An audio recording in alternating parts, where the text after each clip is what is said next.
Lord, maraming salamat sa mga grasya na ipinagkaloob mo sa akin, sa aking buhay. Humihingi ako ng patawad sa iyo dahil sa aking pagkakulang ng aking paniniwala o ang aking pagtitiwala.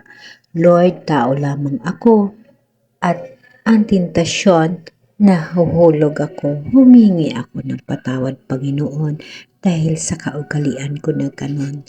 Lord Jesus Christ, aking manunubos, Diyos na gumawa ng lupa at langit, ako ay humihingi ng tawad sa iyo at maraming salamat sa mga bagay na ibinigay mo sa akin ng kalinawagan. Brothers and sisters, alam niyo ba na humingi ako ng patawad kay Lord kasi nagkakamali din ako. Alam niyo ba, brothers and sisters, na bilang tao dito sa mundo, ang tentasyon talagang laganap, lalo pa sa espirituhano na buhay. Brothers and sisters, ako ho ay aking espirituhano na buhay.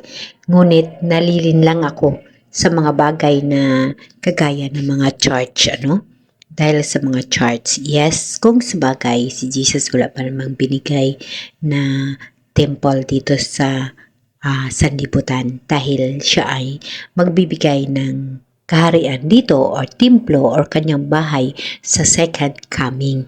Yun ang tinatawag na pagbaba ng Jerusalem mula sa kalangitan. Yun ang bagong kaharian ng ating mahal na Diyos. So ako, dahil na yung panampalataya ko is matibay. Ginawa ko si Jesus Christ na ulo at ako ang katawan. Ngunit, ang tentasyon, brothers and sisters, nandyan. Lagi natin tatandaan na kailangan natin maging matibay at malagpasan ang mga bagay. Kailangan natin mapagtagumpayan ang lahat ng mga trials sa buhay. Ganito ho yun, brothers and sisters.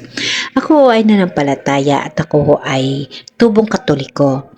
So sa Katoliko, doon ko nakilala si Jesus, doon ko nakamit yung lahat ng mga blessing, mga miracles, yung prayer tank, and then yung iba pang mirakulo na nangyayari sa buhay ko sa ganong tinatawag na individual na panampalataya sa mahal na Diyos. Ngunit kasama ko ang simbahang Katoliko. No? Ngunit nagkaroon ng tinatawag na mga tentasyon sa buhay tungkol sa religious. Kaya ngayon nanumbalik na naman ako sa paghingi ng tawad kay Lord. Again, Lord, I'm sorry. Alam niyo po, brothers and sisters, minulat ako ng katotohanan. Nga kung saan ka lumaki at kung ano ang naranasan mo sa mahal na Diyos, yun ang susundin mo.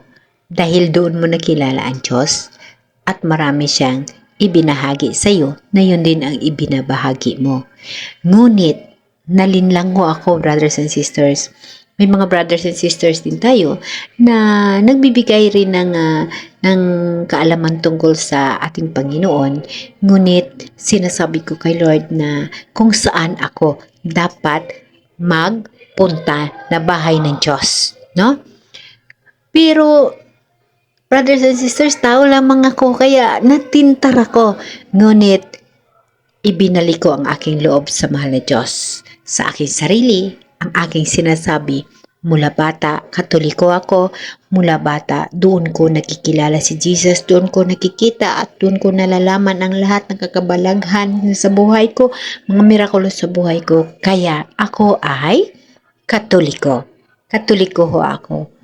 Mahal ko si Jesus Christ, si Mama Mary, ang lahat natin ng mga santo, ang lahat ng mga banal na nabubuhay kasama sa ating mahal na Diyos sa darating na buhay na walang hanggan.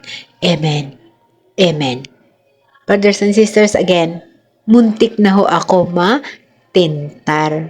Kaya, pagtagumpayan natin ang buhay dito sa mundo, kailangan natin maging tagumpay. Amen? Amen.